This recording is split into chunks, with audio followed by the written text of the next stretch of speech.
Amisi Makutano, l'actuel PCA ya Ogefrem Obauti Konome Sika depuis Banomaye a quoi maladie qui nous mokolo ya lelo lobby président de la République Félix Antoine Tshisekedi et le secrétaire général ya UDPS Tshisekedi Augustin Kabouya bakene ko rendre visite na mbeto na ya hôpital le Tshisekedi boyeba que président de la République Félix Antoine Tshisekedi lobby azalaki bongo na ambassade ya Grande-Bretagne pour na ko signer livre d'or na tina ya liwa ya reine Elisabeth Vital Kamerhe azali ko sala tournée na est ya République démocratique du Congo le pacificateur azali ko kele koluka kimia partout ndenge ezalaka toujours président ya INC après acquittement na ye azali ko tambola zongeli politique avec impact na idéologie. Merci pour la fidélité de la KNB Premier Magazine au EPS Kabino ba information en continu Kassina Lingala. Nazane Sengo Kutana Bino Lelo et Sengle Boyba que le président de la République Félix Antoine Tshisekedi Tshilombo azaki bongo lobby na ambassade ya Grande-Bretagne pour na ko signer na livre d'or na tina ya liwa ya reine Elisabeth balobi lela na bato bazali ko lela sepela na bato bazali ko sepela Félix Antoine Tshisekedi azalaki bongo pour na ko consoler population ya Grande-Bretagne. Décès ya reine Elisabeth Grande-Bretagne ezali na matanga ba drapeau ezali à Berne président de la République Félix Antoine Tshisekedi Tshilombo lokola numéro 1 ya République démocratique du Congo pe représentant ya ba congolais nyonso akendaki bongo ko signer bongo livre ya condoléances na ambassade ya Grande-Bretagne awa na ville province ya Kinshasa devant ba corps diplomatique pe représentation ou ezalaki sur place pambate wana ezali territoire ya Grande-Bretagne kasi awa na kati ya République démocratique du Congo.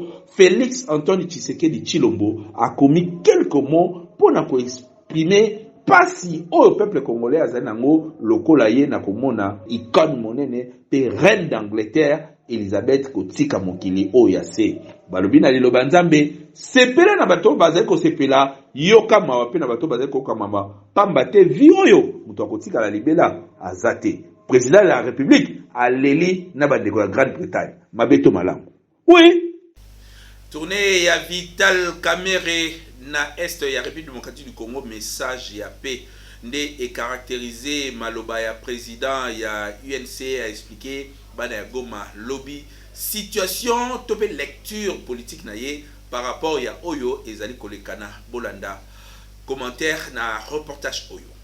Vital Kamerhe lobby akitaki elongo na mwasi na ye madame Amida Kamerhe ezaki avec un partenaire idéologie tout mon équipe ba cadre pe ba membre ya UNC oyo bazaki na esengo ya ko revivre pe ko mona o babengaka affectueusement pacificateur na terrain ba monier santé kitoko nzoto kitoko kasi message essentiel mingi ezalaki que esengeli bana République démocratique du Congo bazala prudent ko kotisa banguna te pote o sala cop na mboka na yo kasi yebela batela mboka vigilance toujours.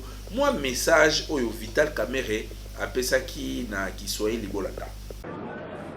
Tout en comprenant votre colère, je voudrais ajouter un élément important. M23 inapasha toka Bunagana. Shida ya Kongo, sisi watoto wa Kongo ndio tunapasha kuimaliza kwanza.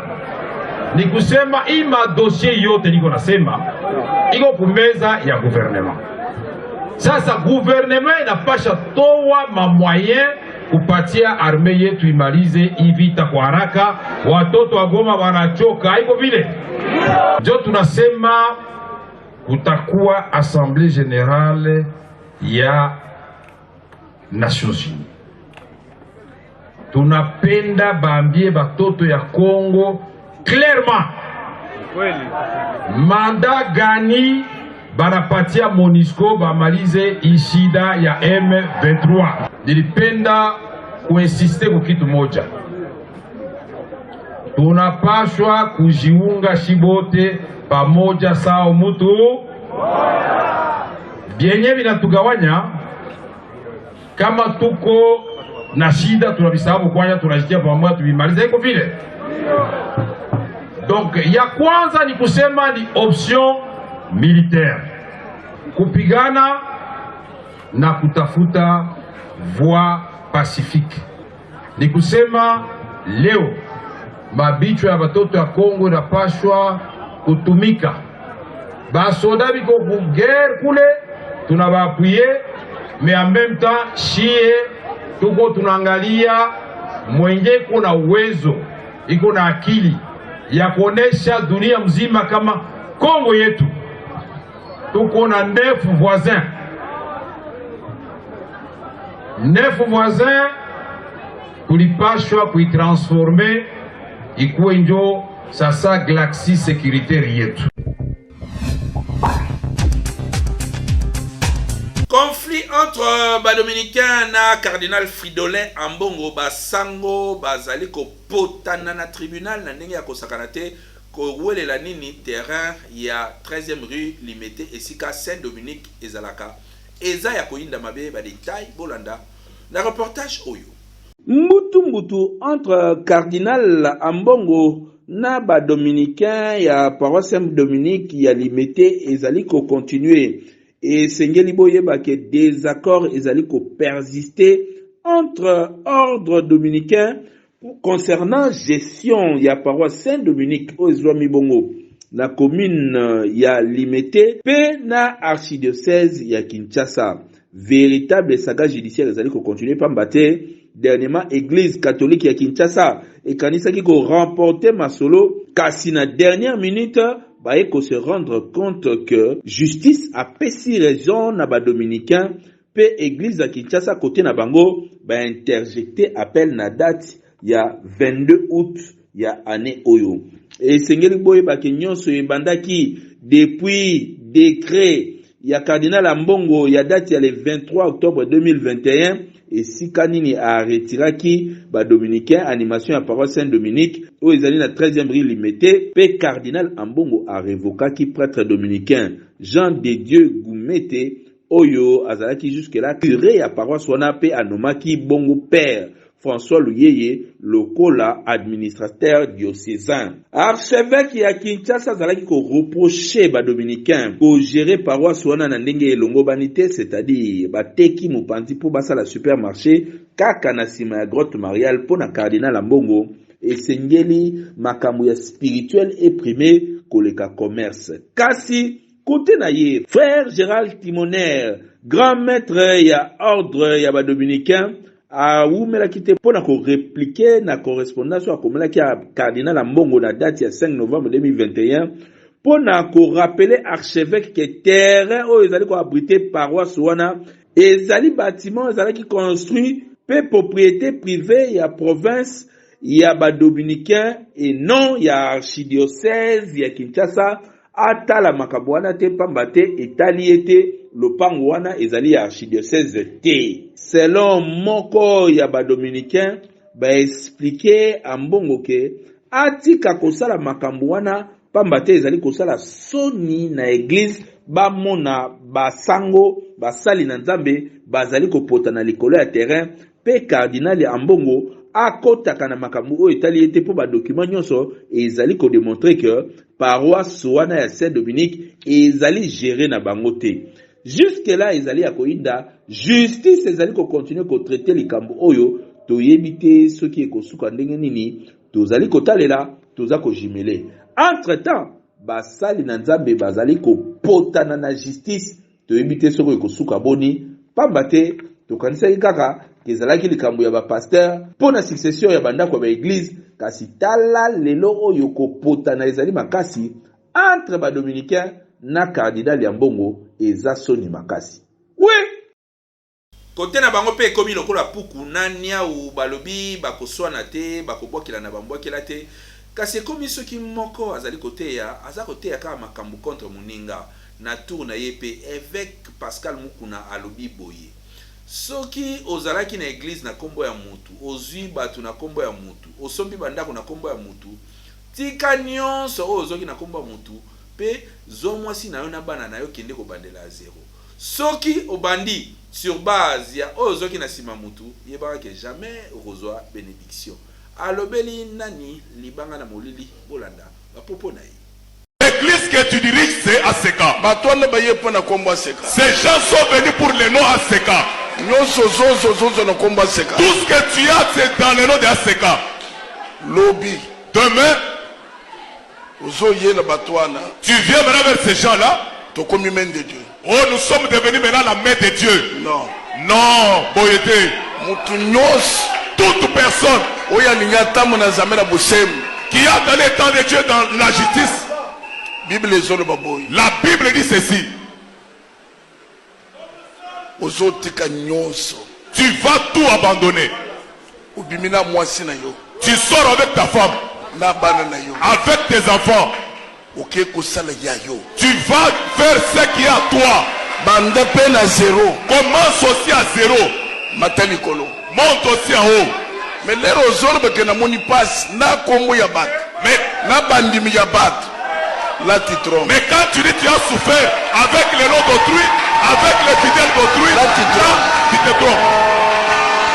Pasteur Omari. Pasteur Omari. Le pasteur Omari na Goma. À Goma. À Benga Zolela. Il m'a appelé en pleurant. Alors mon père. Il a dit aux gens papa nanga. Mais au niveau où nous sommes maintenant, compte tenu ya makamngane linasala. À compte tenu de ce que je veux faire, je suis obligé de prendre un autre chemin. Envoie une personne. Il faut que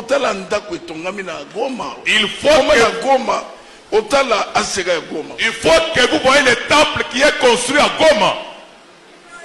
Ezali temple munene kitoko, bureau en étage mapangu mibale. C'est un grand temple très beau de bureaux en étage, 2 parcelles. J'avais envoyé Papa Raymond. Il a pris les documents parcellaires. Il lui a fait voir le chef. Les groupes électrogènes. Les fidèles sont là. Moi je pars avec ma femme.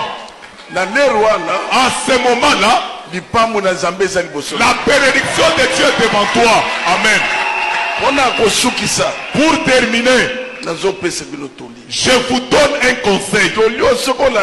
Ce conseil, si tu le suis, tu vas aller loin. Ne scandalise pas l'église. Ça, ce sont des choses. Des choses à éviter. Si réellement tu es serviteur de Dieu, ce sont des choses à éviter. Que l'église ne bouge pas à cause de toi. La Bible dit quelque chose. Si quelqu'un scandalise l'église, on va lui attacher une pierre au cou. On va le jeter dans la rivière. C'est fini pour lui. Beltexco azali ko continuer côté que la ba quinoa na ba congolais ba kaye pour te bana na bino batanga malamu bolanda ba détail na reportage. Toujours na souci ya kosunga mboka pe kosunga population congolaise kaka ndenge boyebeli société oyo monene na République démocratique du Congo Beltexco toujours pembeni ya population na ko accompagner bango na nyonso lelo lisusu ayeli bino ba kaye yao pona kelasi ya bana na biso classe ezali kozonga kala te awa na yango kimaka deja mbangu na ba magasin nyonso ya Beltexco oyebi ezali partout awa na Kinshasa na ba commune nyonso soko tuli magasin ya Beltexco ezali po osombela bana na yo ba fourniture scolaire ya qualité supérieure lokola ba cahier yao ba stylo simba pe ba cahier cartonné ya ba format nyonso ozana besoin ozwa ba cahier ya qualité pe ba stylo ya kitoko pona bana na yo année scolaire oyo bazala à l'aise kimambango na ba boutique ya Beltexco okozala desiti responsable vraiment responsable bande kono so baso ngaba na po baso ngakilasi Betosco comme mesano amedi no bakaye kitoko babengi bakaye ya uya Betosco o ezali bakaye réussite bakaye o mwana so akomela ngo akoshubete ko ezali bakaye ya réussite bakaye o couverture ezali makasi ba papier ezali pembe ligne de page ezali kitoko et puis surtout beteni ezali sur kitoko makasi o ya magasin na biso ya Betosco ezana zone monene o soma ba stock no so bolingi okena ba point de vente nyonso ya Betosco l'intérêt à payer na ba succursale pourquoi pas awa la Kinshasa ba distributeur bosoma bakaye kitoko ezali bakaye ya uya Betosco et surtout stylo na biso ezali stylo simba ezokuwa ezokoma bana balingi yango mingi mbongo ekomi ya botangi yombo lingi kosala ba don na école ya kosala ba réservation na service commercial en tout cas ba kosala les livraisons à domicile tous à l'école avec les cahiers ya de la société Betosco et stylo ko bossana te balobi tangu ozali kosomba kaye yao vérifiez bien soki ezali na logo oyo ya Betosco po ba mwifi bazali ebele oyo bazali ko pirater yango donc soko sombi ya mwanza ekolia yo okoumela nango te po ekosenga obakisa mususu kasi soki osombi ya Betosco ozali mobimba ane mobimba bana bakotanga kitoko po bakaye na bango pe ba stylo na bango ezali ya qualité supérieure otolobaki te tolobi Betosco vraiment mosungi ya mboka Kinshasa et l'équipe partout.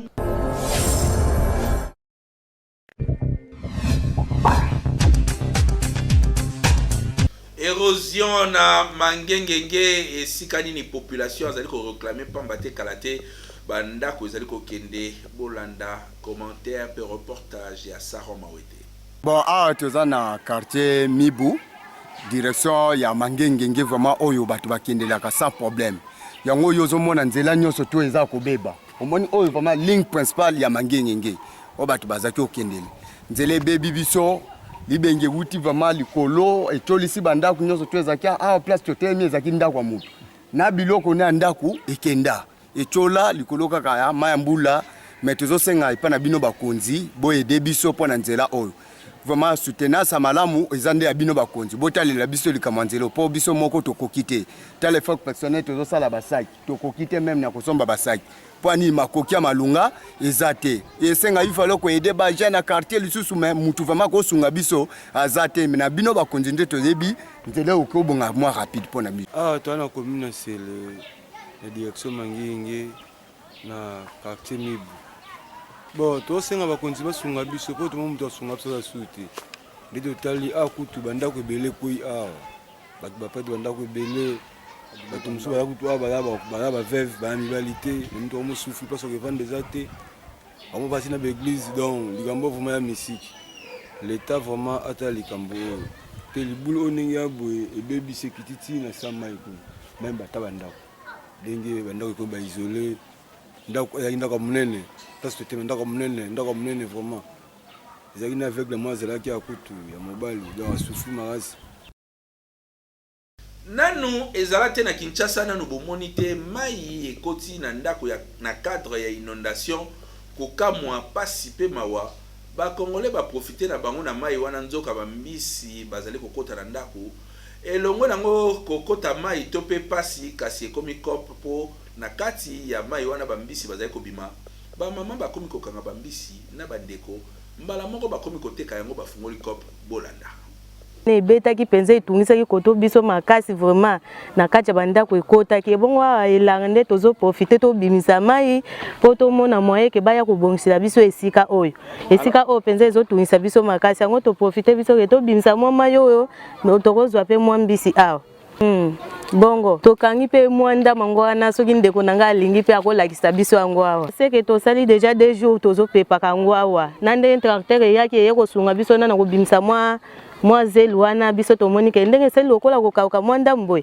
to bimisa namba moko mai kusenga sema mwana ndia za mabe yo moko sala makashi na nzoto na yo osala makashi po yo moko zwa wana oza bien na vie mabende kuyiba pour senga ko za mabe mutonde mo muto ala kisa musala po osala ozwa mbon ke kusenga bo za mabe lelo ngala pesi mbon bo lobi ngala pesi nini so za ngama mboko na yango to ke ngolo muto kina biso pale ozwa wana oza bien na vie.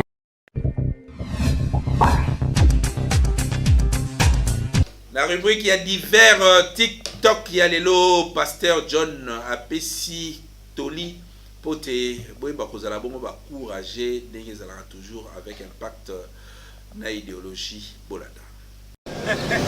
Et tout ça se comprend. Na challenger bar poto ngato moni moya makasi ngana bimaka. Poso ina bangi moyi na usana puite. Nana ko sofenga na poko. Na tindi ngana bima lokwa mwana mke batindi lipa na tongo. Yo moni ngana kana suscité. Susi na ka sans freza wapi. Ngana ko kota na poto poto. Ngoko za la mwana 20 ans utini ngana 35 ans 40 ans. Na ko kende tinda so imbongweza. Wana budget na boya pani.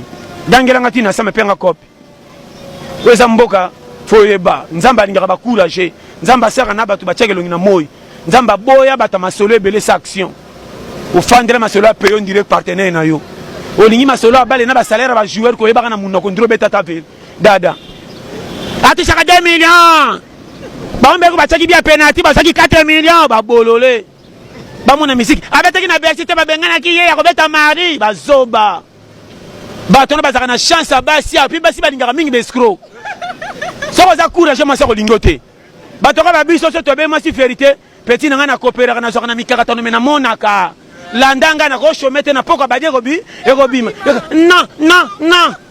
Merci na fidélité na KNB News bozaki belé ya kolanda biso. Merci na équipe technique oyo assuré faso kirombe Wakabu bazaki côté manette kuna na niveau ya régie ya Agapé Kajama nde a sali finition topé post production niveau ya montage Saron Mawete azaki na terrain toujours pour bomona oignon sobomoni ya mystique na KNB News mokolo lelo Peggy Lunga na sima ya caméra pe kotala tala ndenge ezalaki avec un partenaire idéologie tozaki assister lelo na yemoko mama na bango ayeko assister biso en direct naturel maman Rose Francine Seya Mukendi félicitations na yo place aux alibam bote belé tozali ko continuer toujours ko célébrer fête continue. Merci pour la fidélité la bino tokutele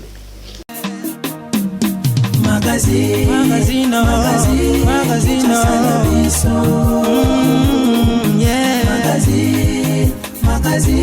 Kinshasa na biso réalité ya banaki réalité ya banaki no